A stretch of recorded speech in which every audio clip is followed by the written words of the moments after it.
welcome everybody today to Mom and Dad Talks, where our favorite two people are Mom and Dad. Mom and Dad are on location, and Hanty, they're all went to camp meeting together.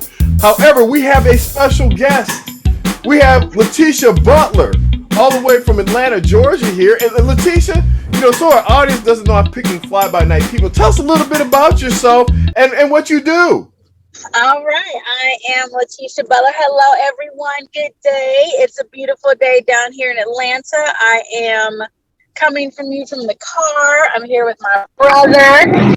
Know him, Lamar Cochran. And I have a kind of a hybrid roles here. I am an accountant. I'm also a realtor. I know my brother Todd here from Lake Region, Michigan. We went to the same church in Niles. So yes, it is all good fun with family. I'm loving it. Yes. So everybody, what we're doing right here is because, we have this thing called small churches and large churches. Now, Letitia, we grew up in a small church, like real small church, like maybe like 50 to 100 people. Do we have 50 to 100 people? Yes. I'm just, sometimes, depending on what happens, right? Special guest day or something like that. Yes. So we all go through churches, and there's pluses and minuses. And the thing about what I like about a small church is this, and Letitia, I want you to talk about this too. Everybody under 25 is a youth. So that brings another thing special with growing up in a small church, right? So it's not like everybody kind of grows up together, and that's what I find very interesting. Letitia, so tell me, what do you find promising about coming from a small church? The thing that I most remember about being in a small church was you felt like everybody was family, and I think that was the key dynamic. When I was in Niles, I was there obviously till I went away to college, so about 18, and even coming back home, everybody is family. We're auntie, everybody's uncle. This is my brother, as I referenced you, Todd, and it just kind of gave us a sense of fellowship and belonging. I felt like even the adults and even us as young people, we always felt like we were involved in a smaller church. There's always a role that needs to be made, from Pathfinder director. My parents were Pathfinder directors to choir directors for the children's choir. Karen was the choir director there.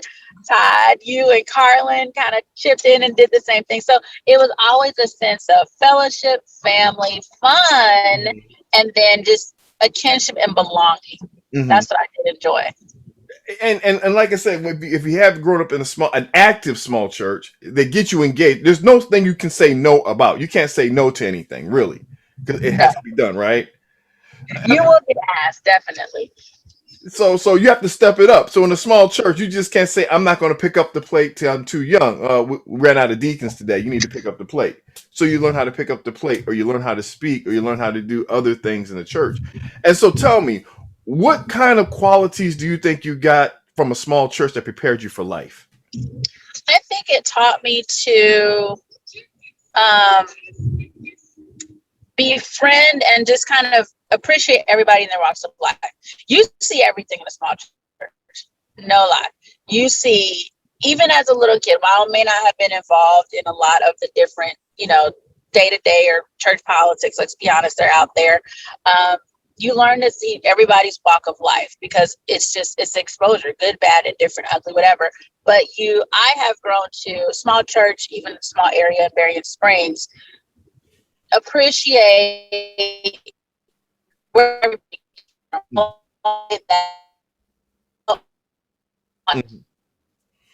right. And Letitia, I mean, I'm sorry. No, you're doing great. You're doing great. We just lost you for a hot second, but hopefully we'll pull back on us here. We'll try to fix that up there a little bit. But Letitia, I think it's just fascinating that now that you're in a real, we call like a semi mega church. What do you see the difference in that in a bigger church? I mean, sometimes you just get lost in the bigger church. Today I don't have to do it; somebody will pick it up. I mean, so can you just tell us, about your experience in a bigger church that's different than? Absolutely. If I'm totally honest, it's easy for me to sit down. That's just real. It's easy for me to sit down, even with a child. As much as I grew up where my parents were actively involved as Sabbath school teachers, we were in Sabbath school every day. I could very easily say I want to be a Sabbath school teacher, but somebody's always there. I'm just being totally honest. To be that teacher. Now, yes, we need teachers in every aspect, whether you're in a small church, large church, or just positions in general, not just Sabbath teachers. We always need leaders. The opportunity may pose itself, but I may not feel as inclined. Whereas in a smaller church, the need is exposed greater. So I think that's probably the difference for me personally. Now we still obviously go. That's one of the things with the larger church. You have the programs, you have the ministries that are set up. And sometimes it's multiple ministries that we may not have had growing up because there's a larger base to pull from. So it's easy for me to just kind of be active, but not be the leader. And that's true. Basically, I don't have to go to church because somebody else will do it.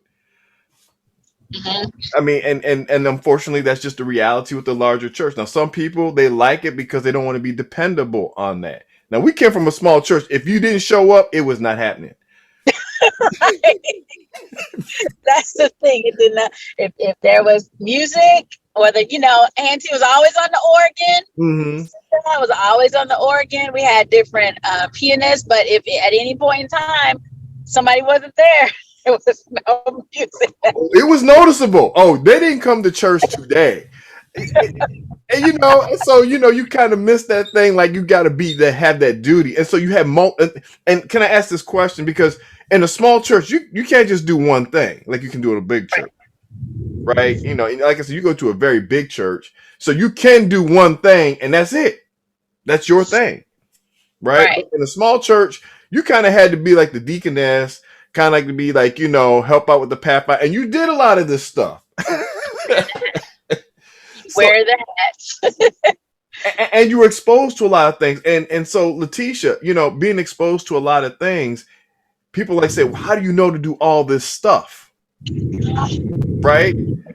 That's it. I was going to say, like, because there is that exposure, because we grew up with people around us that were involved in various aspects of the church, it taught us how to be when we leave home, when we leave the nest, go to another church or another leadership role. We know how to carry ourselves. Right. We know how to handle ourselves. We know how to present in front of others.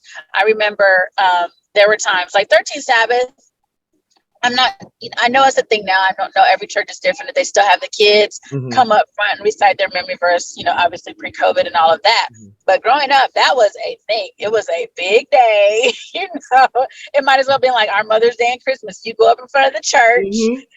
We presented the entire Sabbath school, and we did our memory verses for every week, sang songs, and had a program. But it prepared us, I also feel like, for what we have to do as adults in our work environment, at our churches, in our different communities, in other organizations we may be a part of. We present, we project. This platform here is a good example. I'm having to project, prevent, and it just kind of has got me from being in a small community for me personally and coming from that background. It's taught me to be what I am today and to do some of the things that I do. Yeah, and the major thing about a small church, you will get opportunities that you probably would not get in a large church because, frankly, no one's ever seen you do it, so they assume you don't do that. Agreed. I know, for example, like I think I started to say earlier, when I first graduated college, I was in Albany, Georgia, which is about 3 hours south of Atlanta, little bitty church. I was on the board, fresh out of college, as the finance advisor on the board. I've never had that opportunity before.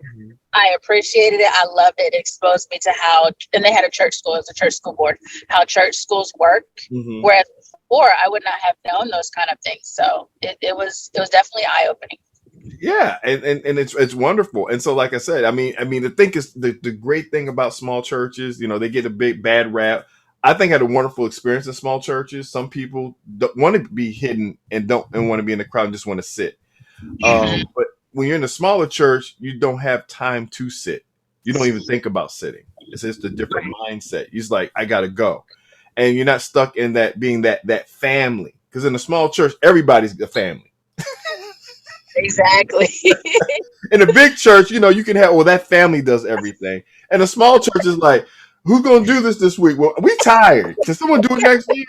It's, Friday night, scrambling to find somebody to do the introit. exactly. Can you do the intro today? We ran out of people. So I mean, it's just a whole different ballgame and dynamic. It's a lot of fun, a lot of work, but I think it teaches us commitment, right? And that value, because I find out people in larger churches, they don't commit. It's kind of like, I just don't feel like doing it, and just don't show up.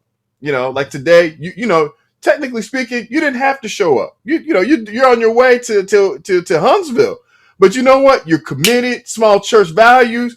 I won't be on here, Ty. So I love it, Letitia. So before we leave, because it's just we're gonna have to do a part 2 of this, Letitia.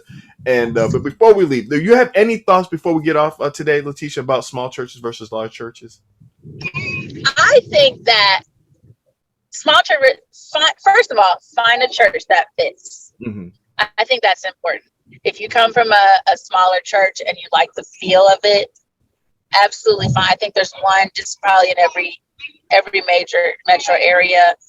Your small churches tend to be farther out, involved in some aspect, even if it's just something like taking your child to Sabbath school, or at least being present in the moment, not just going in there, sitting in the back of you and leaving. Like, yes, if you gain a blessing from that, absolutely, that is a feat in and of itself. That's beautiful. But just find a little something to take it just a step further, whether you're in a small church or a large church, to be involved, to be active, meet a new member, join. I think when I first went to Berean, I was on the welcome committee. Mm-hmm.